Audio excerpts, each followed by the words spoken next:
Hello everyone, Ali J here from the Hackers Club at CyberSapiens. Today I will present about the no rate limit vulnerability. So let me jump right in and start off with what a rate limit is. Okay, so what is a rate limit? Among the vast list of vulnerabilities that can be found, a rate limit is a pretty fundamental thing that is applied or noted at almost every interaction between a or interaction or communication between a user, a network, and a server. So a rate limit basically limits how often someone can repeat an action within a window of time. For example, logging into an account, sending any request that it can be any specific request, okay, that is not rate limited. So rate limiting, it helps stop certain kinds of malicious bot activity, such as data mining, as we will see further. All right. It helps us reduce the strain on web servers, and it is calculated in RPS or RPM, mainly requests per second and minute, but sometimes it is calculated in requests per days, weeks, or months. So in this picture, you can see that a valid user generally sends 15 requests per minute or 35 requests per minute. Oh, and at the server, the maximum request limit is 200. So these valid users are sending requests that make sense of what a normal user activity would look like. But a malicious user is sending 250 requests per minute or 2,500 requests per minute.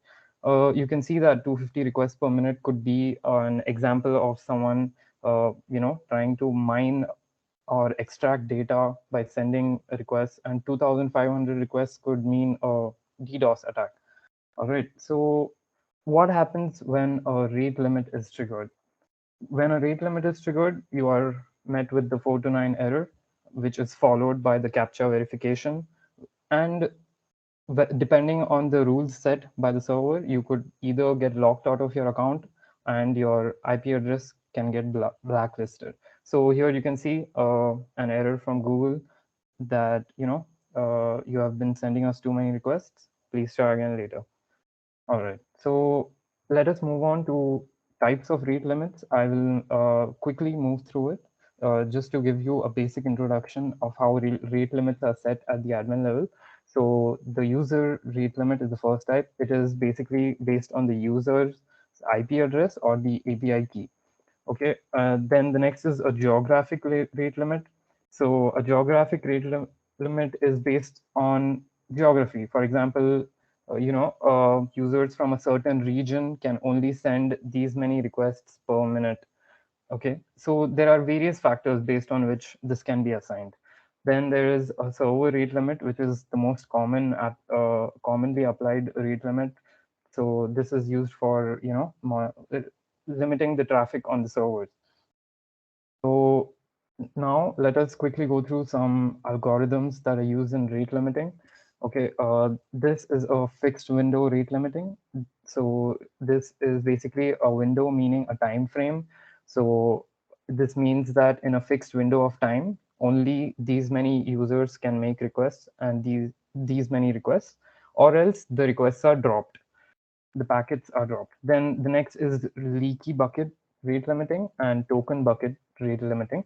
Okay, these are generally applied where we see APIs, application programming interfaces. So an example of, let me quickly explain what leaky bucket means. So basically the incoming information, no matter how much information is incoming to the server, it will only, the outgoing information is always a constant uh, as per the rate limit required, or else there is either a message queue or the requests are dropped.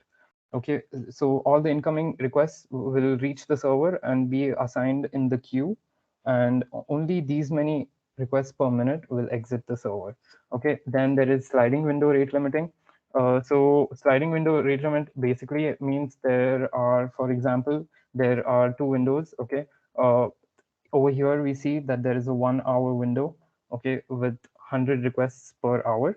If there are requests that are exceeding, for example, in this window there are 84 requests, whatever requests are exceeding this 1 hour window are assigned to the next window. All right. So this is an example of a sliding window. Okay. Then let us now move on to what is a rate limit vulnerability. So a rate limit vulnerability is basically an absence of a rate limit at any point on any surface, as we shall see. So these are the rate limit attack surfaces, okay, where we generally see rate limits applied. That is login and password attempts, okay, transaction attempts, how many times you can make a transaction per day, okay, then any regular queries or any input fields such as comments. If you look at comments, for example, if a comment section at a blog website is allowing you to upload GIFs, so you could carry out an attack called as a GIF flood, which basically affects the availability of the website. So the search bars and registration forms, okay, then any requests such as forgot password or reset password, okay, these, if these requests are subject to no rate limit vulnerability, then they can also be subject to fuzzing. Okay, so let us move on to what the impact of a rate limit vulnerability is. Okay, so the immediate impact will be unauthorized access, authentication or authorization bypass, OTP bypass, or OTP fuzzing, and brute force attacks. Okay, so then the next is which leads to theft of personal credentials, accounts, digital assets, and sensitive data. Okay, then the next impact is malware dispersal and further compromise of any attached accounts or assets. Then data mining by bots or web crawlers, okay, or the website on your data. And finally, but not the most commonly seen usage of such a thing is a denial of service attack or generation of spam. Okay, so which is basically when the requests are flooding and which leads to the unavailability of the website. Okay, then you can see user enumeration on registration forms or email triggering, SMS triggering, OTP triggering, and you can see in the example that I will explain in the practical, you can see how this leads. Okay, then this vulnerability is a very fundamental thing. So it is somewhat a gateway attack vector for a host of other attacks and other vulnerabilities such as SQL injection. In terms of SQL injection, for example, a website is using MySQL, okay, and some input field on that website is not rate limited. So you can send SQL queries all day long and without any limit set, and you can get information from the server. Okay, then which is similarly XSS and CSRF attacks, password fuzzing and username enumeration, open directory listing and information disclosure. Any request can be subject to rate limit.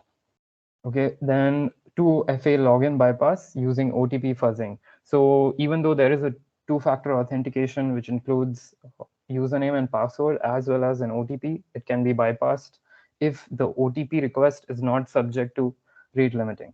For example, there is a user, and in order to gain access to a website, they need to provide a username and password, and then they also need to provide an OTP, which leads to their access to their account. But in case an attacker has somehow obtained the victim's username and password, but the OTP request on this website is not rate limited. So, and they know that the pattern of the OTP is like 4 digits.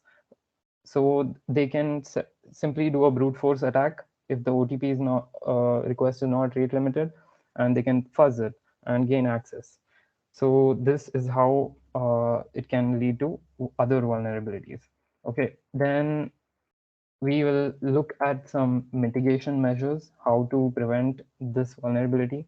Okay, one is implement rate limit along with CAPTCHA and OTP, so that in case the CAPTCHA or OTP by is, by like, it can prevent OTP fuzzing basically. Then account locking, you got to implement timeouts for each login. okay, API request limiting, and basically overall general request limiting in the server to like avoid, an overload of traffic. Okay, so that will conclude my presentation. Now we will move on to the practical.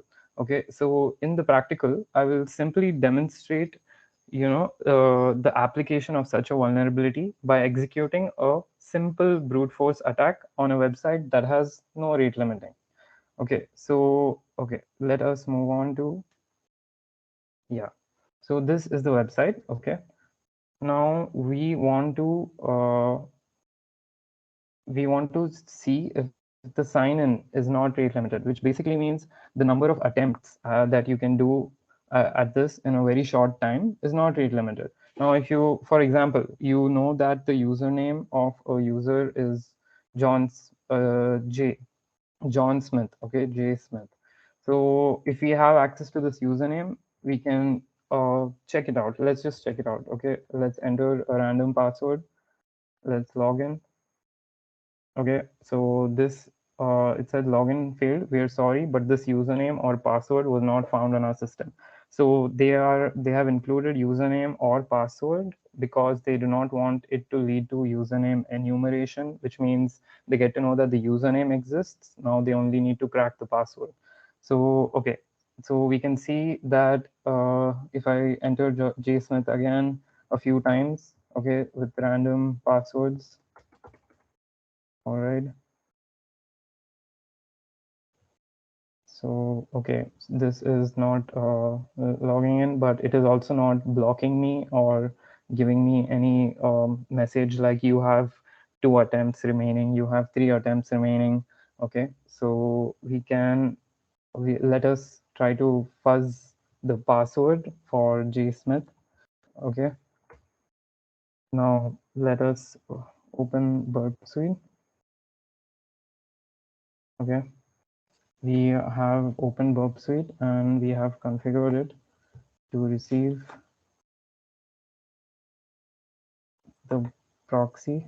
Okay, we have switched on the proxy to configure it to receive traffic through Bob. Okay, now let us check. 3PS3, it's capturing. So now let us send this request.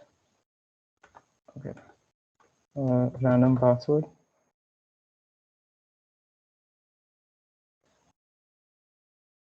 So we can see that there is a post request here that says do login, and this request contains the parameters.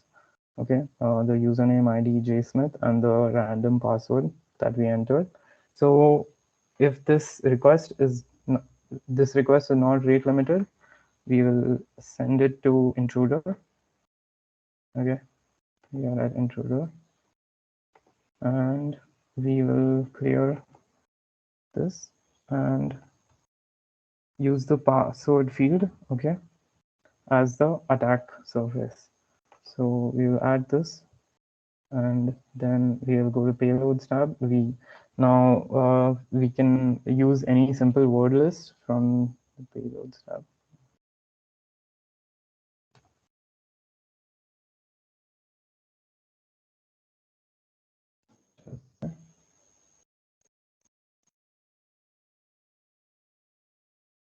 Okay, we will be using this file as a test password. It contains just a lot of random things. So we will just copy all this list. Okay, hold on.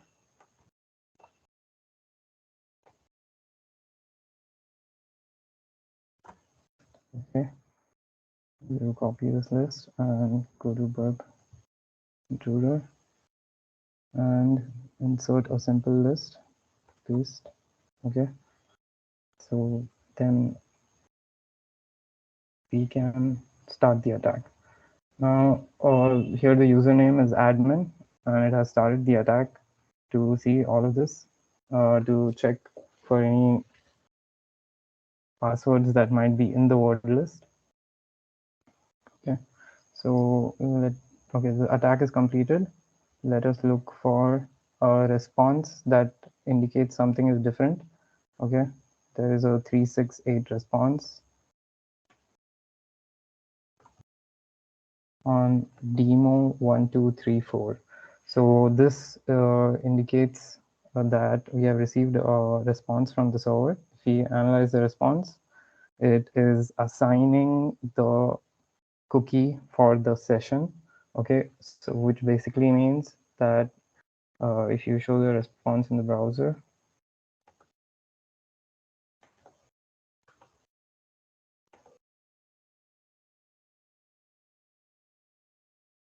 we have accessed the account of John Smith. So this is a basic example of how the rate limit vulnerability can be, compromised and can be exploited to gain access to the account. Okay, so that will be all for my presentation. Thank you for your time.